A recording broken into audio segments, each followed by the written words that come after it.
عبد الرزاق أحمد هاجر هراء الله حكمنا حرر بوليه هاي أيانا هراء الله حكمنا حرر بوليه هاي علي حسين هراء الله حكمنا حرر بوليه مركوانين الشبكة أول حياة وهذا كل عجها قابل سنة حبسكوا وهذا كده بجرو كارنتيس رامي يا قدومية محكمة الكوك بنادر قرنا الدفاع كاليها محكمة مارياش حبسك زيادي كت إغلاق السعودة وإغلاق السن مدن قدومية قرصورة محكمة صرفت له وحربين عن سوى فصل قضاء بقطة نفر حرف كيسة إن مركب صوفا ديجو دعادة سيحود عين دندقو مركب بالوضي إلا إيو أنت اللي قصوا قاري معناته ونجوك نوه دقسيقا قال دعوذات كسنة حاشي عبد الله وصلك ممكن نفتي كيسة أياكم كسر عقبا دقيقة ودقيقة بقول الله عطني سديد كل لا بقول يطبعا لبيع سديد يشان أيو دقيقة أيضا سنة كنت تساعد دقيقة لما كل جينا والله مركز أنشجي ومجا عقفك أنجري وكقرنيه هي تضبط يلبو ما تضبط صدح فرت تضبط صدق يلبو لحدا يسجع وعقله كم إذا أحمد علي اللي يراده وسجنا كنت سيقول بيسو شن أفرشن وصونا بقول الدولار نجيا هالمر وحكم إذا سليمان عبد القادر وكنت سيقول بيسو أفر معود بيسو شن أفر سديد سجنا حرية العقد من سديتني إيوه $4,000 taariikhdu markay ahayd bisha tobnaad 7deeda 2021 iyo bisha tobnaad 26deeda waqti aad u kooban iyadana ayuu ku dhigayaa lacag gaaraysa $84,000 waxa kaloo kamid ah cilmi yuusuf oo koontiisa u dambayso 247 isaguna wuxuu soo dhigayaa lacag dhan $8,366 inta u dhaxaysa bisha 23deeda ilaa bisha 6 2021 waxaa kaloo kamid ah maxamed sheekh la yiraahdo oo isaga saarka doono isagana koontooyin badan ku dhex jira kiisas badan oo horena ku dhex jiray isaguna wuxuu soo dhigayaa lacag dhan $75,464 inta u dhaxaysay bisha koowaad sodonkeeda 2021 iyo bisha tobnaad 31deeda 2021 waxaa kaloo kamid ah bishaaro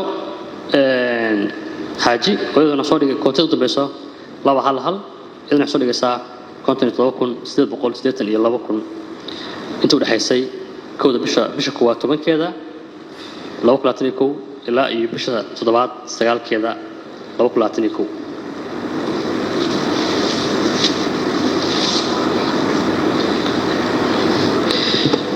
waxa kaloo kamid ah Shariifa Xasan baa kamid dadka lacagta soo dhigaysa oo koontada u dambayso 269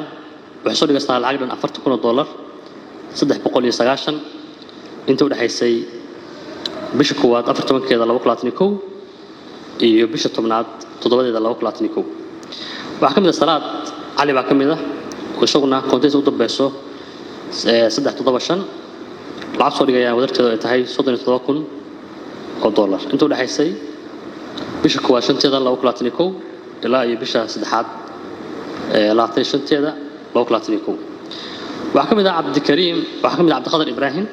oo koontiisa u dambayso 941 wuxuu soo dhigayaa $29,800 inta u dhaxaysay bisha koowaad 12keeda ilaa iyo bisha 9aad 5teeda 2021 waxa kamid ah Liibaan Iimaan isaguna koontiisa u dambayso 2 eber 3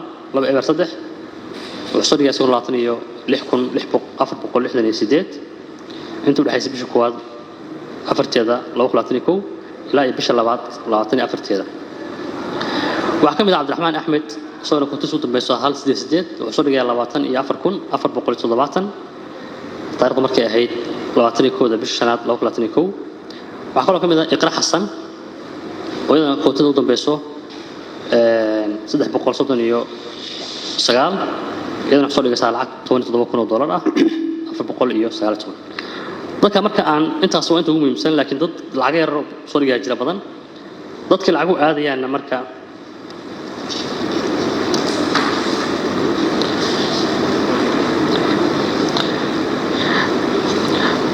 intaan u gudbin dadka lacag u aadayaan waxaan rabaa inaan dul istaago dhowr qof oo aan maxkamadda la soo wadaagi doono iyagana caddeymahooda iyo magaciyadooda horta qofka ay ugu qoran tahay Al-Amin General Trading Company akoonkiisa isagoo haafa markii aan baaris ku sameeyay waxaan soo ogaanay isagoo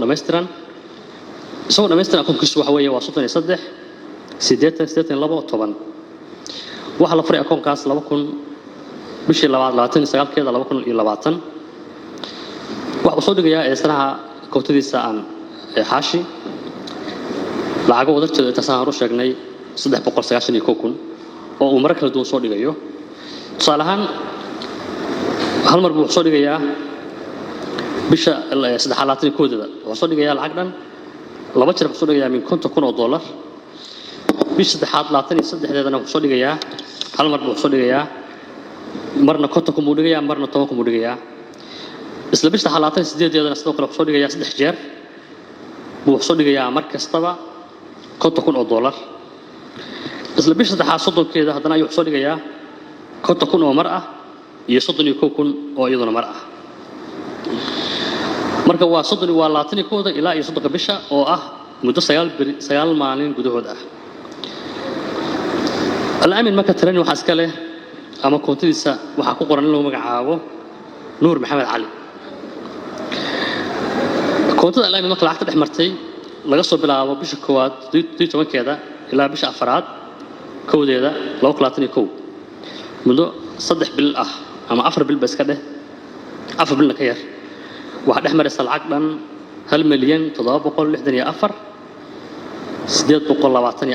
1,764,824.9 waa akoonka Al-Amin iska leeyahay oo ku qoran ninka leeyahay Maxamed Nuur Maxamed Cabdi 4 bilood ayaa waxa dhex maraysa lacag 2 milyan ku dhow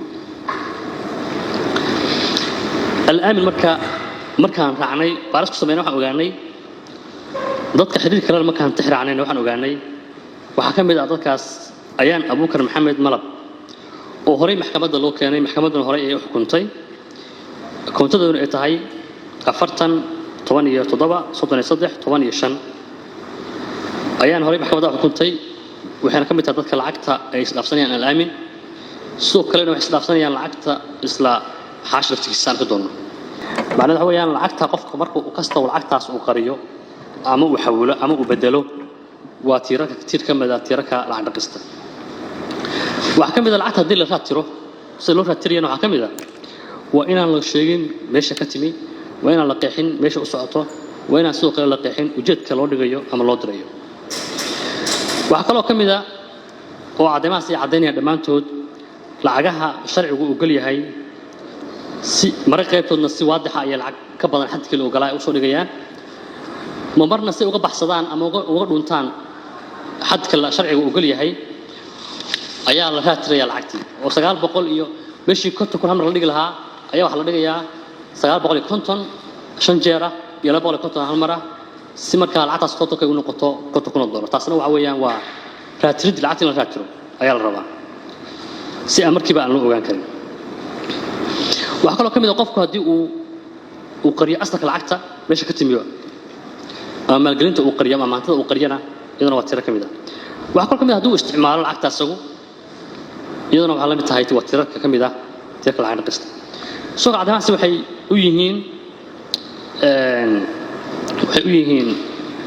cadayn qodobka ama dambiga tirka qodobka maalgelinta argixisada oo ah in lacag la soo ururiyo bulshada laga soo qaado dhaqaale aad u tiro badan ay tahay isla markaana lagu maalgelinayo argixisada si ay markaana ay ajandahooda ay ugu fushadaan taasoo xeerkuna uu qodob ka dhigay dambina ka dhigay oo qofka lagu helaana ciqaabtiisa leeyahay wadada gudoomiye garsoore cadeymahaas soo gudbinay dhammaan waxaan isleenahay waxay xaqiijinayaan qofka lacag ururiya argixisana waa inuu kamid yahay oo ku qanacsan yahay kamid ahaanshahooda haddii kale lacagna u ururiyeen taasoo iyadana soo galaysa qodobka 221 waan ku eedeysan yahay sano faqradiisa labaad sahro sheegnay maxamed sheekh sana hadda xaashina xiriir buu leeyahay sahro soo sheegnayna Cabdirasaaq Axmed Hagar hore oo loo xumayna xiriir buu leeyahay ayaan hore loo xumay xiriir buu leeyahay Ali Xuseen hore loo xumay xiriir buu leeyahay marka waa nin shabakada u dhaxeeya oo ah dadka lacagaha qaabilsan isagana xabisku uu hadda ku daba jiro raadintiisa